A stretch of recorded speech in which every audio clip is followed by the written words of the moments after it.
Baik, Assalamualaikum warahmatullahi wabarakatuh. Saya Tirta Rumi Fenderu dari kelas 2D4 Teknik Informatika D. Di sini saya akan menjelaskan dari key konsep dari pertemuan kelima praktikum workshop pemrograman framework. Oke, langsung saja di sini ada pembahasan komponen di key konsep ini ya. Aplikasi Y merupakan aplikasi yang menganut konsep OOP atau Object Oriented Programming yang dibangun dengan menggunakan components. Components merupakan sebuah turunan kelas dari Y-based component. Y application pun sebenarnya juga merupakan sebuah komponen ya. Dan Y application ini dapat diakses melalui format sebagai berikut, melalui sintaks berikut. Kelas objek komponen pada Y adalah objek PHP dengan tambahan 3 fitur utama yaitu properties, events, dan juga behavior. Salah satu contoh komponen adalah getPicker widget seperti gambar di atas. Ini merupakan salah satu contoh komponennya ya. Komponen ini dapat digunakan dengan mudah pada view untuk memilih tanggal secara interaktif seperti itu. Properti dari komponen juga dapat diubah dengan mudah untuk menyesuaikan konfigurasinya. Lalu komponen di dua ini sangat powerful, namun membutuhkan sumber daya yaitu CPU dan memori yang cukup besar. Jika kelas atau objek komponen yang Anda buat tidak membutuhkan events dan juga behavior, Anda dapat membuatnya dengan mengextend Y-based object seperti ini ya. Oke, di sini kita akan lanjut ke custom component.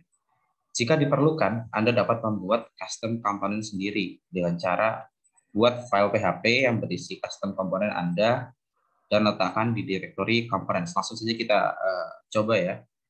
Kita akan buka text editornya yaitu Visual Code. Kita akan coba pada basic template dari Y ya. Basic template, oke.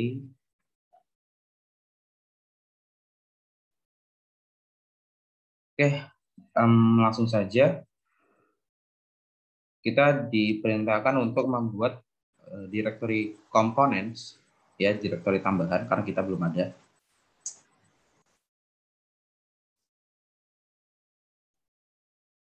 Oke, pada app ya, pada app.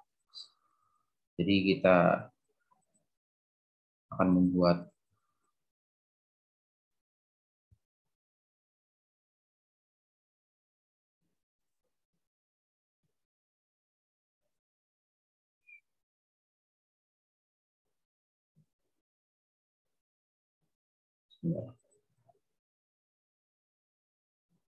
new folder.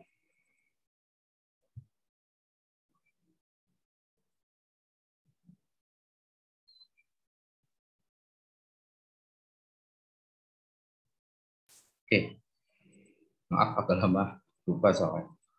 Kita akan membuat directory components seperti ini. Oke, lalu dalamnya kita buat sebuah file. Saya akan memberinya dengan nama my components.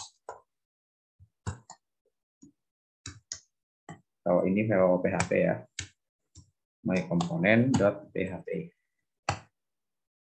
seperti ini. Oke.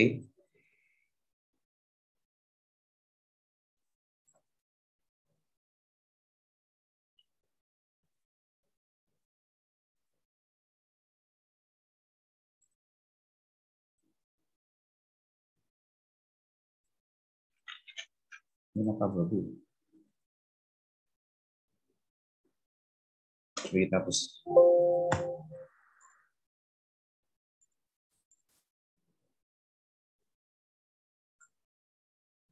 Saya akan buat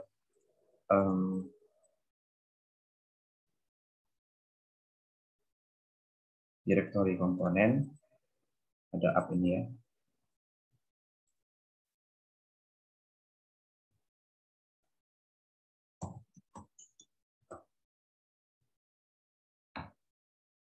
Already exist. Oh, sudah ada ya. Cuman di sini kita akan bikin satu file yaitu my component PHP. Nah,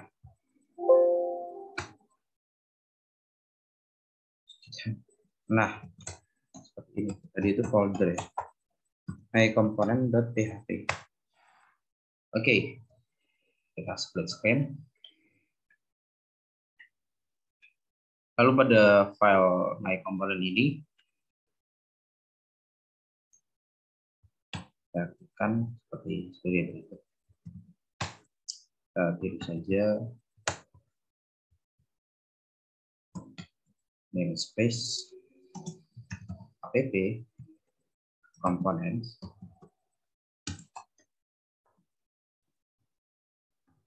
use /base components komponen ya.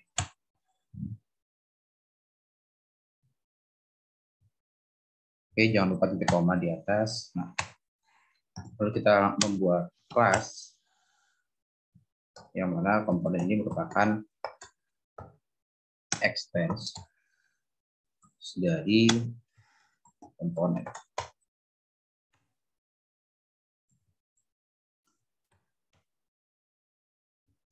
Lalu kita bikin functionnya.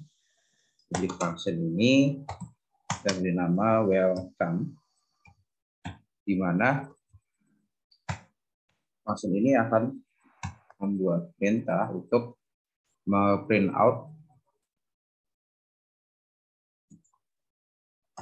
sebuah kata, sebuah string ya, yaitu hello, welcome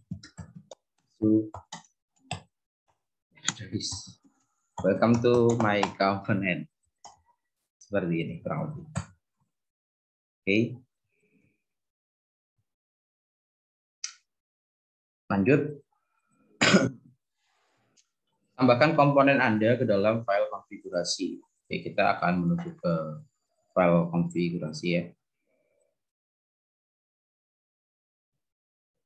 Config web.php seperti ini. Oke.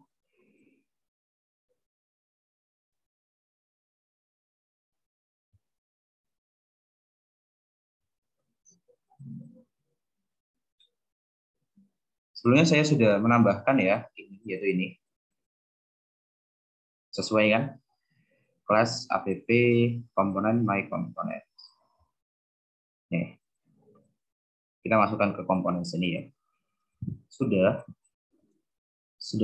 kita tambahkan komponen ke dalam file konfigurasi, lalu kita tinggal memanggil custom komponen itu.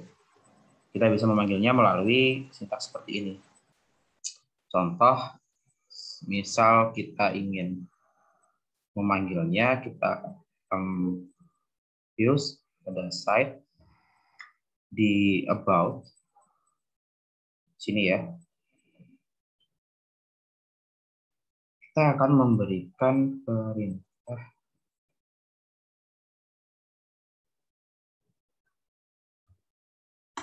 untuk memanggil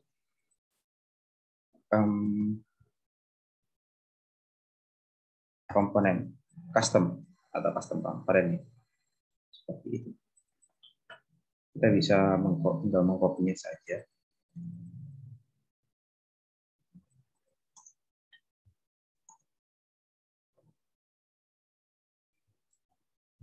Oke, ini kan perintah, ini kan dari app.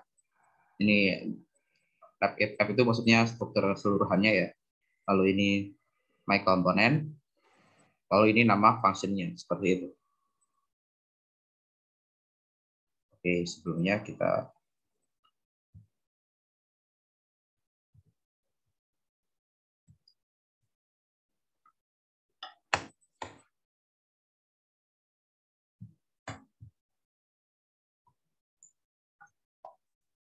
seperti ini, kita coba untuk periksa.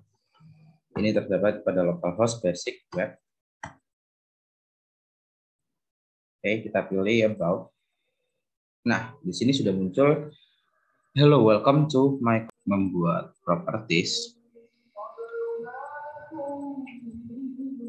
Di sini ada langkah-langkahnya ya.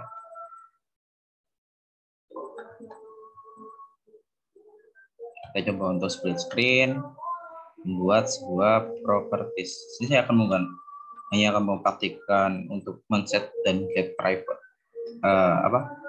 value dari label 2 karena di sini modifiernya private. Jadi pada my komponen ini saya akan declare terlebih dahulu propertiesnya private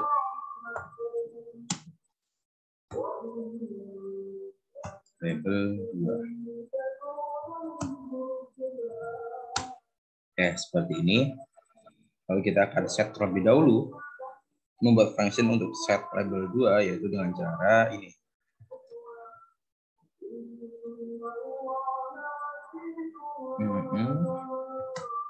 Kita copy saja.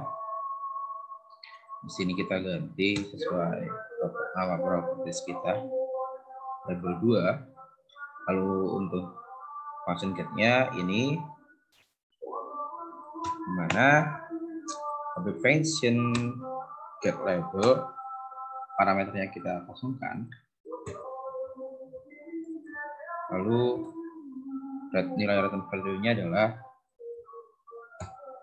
value dari label 2 yang mana value ini akan kita set string-nya pada about PHP.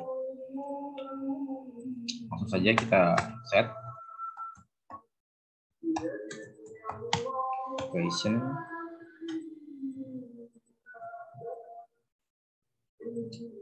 ini. Seperti biasanya y lalu nama strukturnya yaitu up y up directory my component label 2 sama dengan value-nya adalah this is label 2. Oke. Untuk memanggilnya atau mengaksesnya kita buat ketiga reason PHP.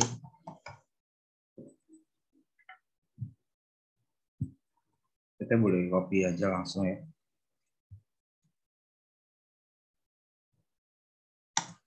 Seperti ini. Oke, kurang lebih seperti ini. Kita coba untuk reload. Nah, di sini udah muncul ya. This is label 2. Berarti sudah berhasil untuk mengakses sebuah properti yang bermodifier private, di mana harus menggunakan function set dan get terlebih dahulu.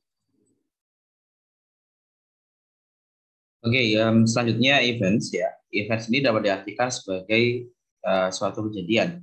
Dengan memanfaatkan event, memungkinkan kita memasukkan kode program tertentu ke dalam kode program lainnya pada sembarang tempat. Sebuah event ini dapat dikaitkan dengan satu atau lebih event handler. Event handler adalah metode yang akan secara otomatis dijalankan ketika sebuah event terjadi atau trigger. Contoh penggunaan eventnya ini ya, salah satunya beberapa.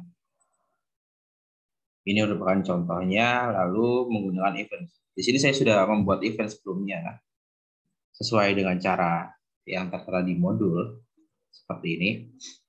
Oke. Pertama-tama saya mendefinisikan event terlebih dahulu pada my component. Ini saya mau definisikan karena di sini definisi event akan lebih baik menggunakan konstanta atau const. Selalu saya definisikan on after something. Lalu buat sebuah metode yang berisi hal-hal yang akan terjadi. Di sini saya membuat metode yaitu my handler yang isinya akan memunculkan alert bahwa event ini sedang terjadi, an event occurred, seperti itu. Lalu saya kaitkan event ke event handler. Saya kaitkannya pada konfigurasi web.php. Di sini sudah saya kaitkan di request ini on after something. Ini merupakan define tadi ya. Lalu ini path-nya, path letaknya yaitu di app dalam direktori komponen selalu pada file my component, lalu koma nama metodenya atau nama handlernya, seperti itu. Lalu kurung siku tutup. Selanjutnya saya melakukan trigger the event menggunakan metode trigger, di mana di sini y up my component, lalu trigger after something, yaitu eventnya. Seperti itu, lalu yang akan terjadi seperti ini. Nah, di sini muncul alert ya, local host says an event occur. Oke, seperti itu kurang lebih. Selanjutnya, behavior. Dengan behavior, Anda dapat meningkatkan kemampuan sebuah komponen tanpa harus mengubah komponen tersebut. Anda dapat meng-attach behavior pada komponen dengan teknik statically atau dynamically. Kalau statically ini meng-attach behavior pada sebuah komponen dengan meng-override metode behavior. Kalau yang dynamically ini meng-attach behavior pada sebuah komponen dengan memanggil metode attach behavior. Ini contohnya ya yang untuk dynamically. Lalu J2 menyediakan beberapa built-in behavior, diantaranya access control, timestamp, believable. Access control ini contohnya ada di atas ini tadi ya, access control. Ini merupakan built-in yang disediakan oleh J, di mana digunakan untuk memfilter hak akses pengguna terhadap controller action. Lalu yang timestamp ini digunakan untuk mencatat waktu pembuatan dan perubahan tabel secara otomatis, data pada tabel secara otomatis. Yang selanjutnya believable ini digunakan untuk mencatat user ID yang melakukan pembuatan ataupun perubahan data pada tabel secara otomatis. Anda perlu membuat kolom create by dan update by dengan tipe data in pada tabel terkait. Itu yang untuk believable. Untuk yang timestamp, Anda perlu membuat juga ya kolom create add dan update add. Bedanya yang ini by, ini add dengan tipe data integer pada tabel terkait. Seperti itu. Contohnya seperti ini. Oke, setelah behavior, selanjutnya ada configuration ya. Configuration banyak digunakan ketika membuat objek baru ataupun menginisialisasi objek yang sudah ada. Format dari sebuah configuration dapat dideskripsikan dalam bentuk array seperti berikut. Ini merupakan format dari sebuah configuration ya. Yang penting ada kurung siku, single quote, seperti ini. Nah, ini merupakan format dari configuration. Lalu configuration untuk J application merupakan salah satu bentuk configuration yang sangat kompleks. Oke, sebagian besar dari widget juga diatur menggunakan configuration. Selanjutnya ada alias. Alias digunakan untuk merepresentasikan path ataupun jalur ya maupun URL. Sebuah alias harus diambil dengan karakter add seperti add up seperti itu. Untuk mendefinisikan alias dapat Anda lakukan dengan cara ini di set alias add foo, lalu ini path-nya atau ini URL jika menggunakan URL seperti itu. Ini yang menggunakan path, ini yang menggunakan URL.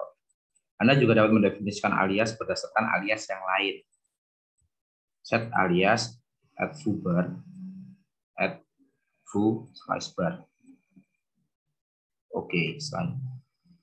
Lalu alias juga dapat didefinisikan pada application configuration seperti web PHP. Jadi alias dapat didefinisikan pada konfigurasi dari suatu aplikasi.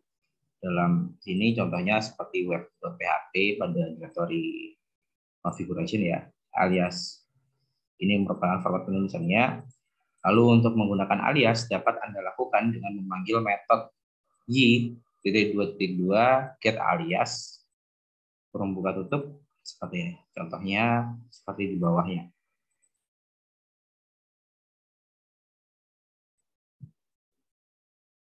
Lalu di beberapa tempat alias dapat digunakan tanpa harus memanggil metode get alias. Contoh.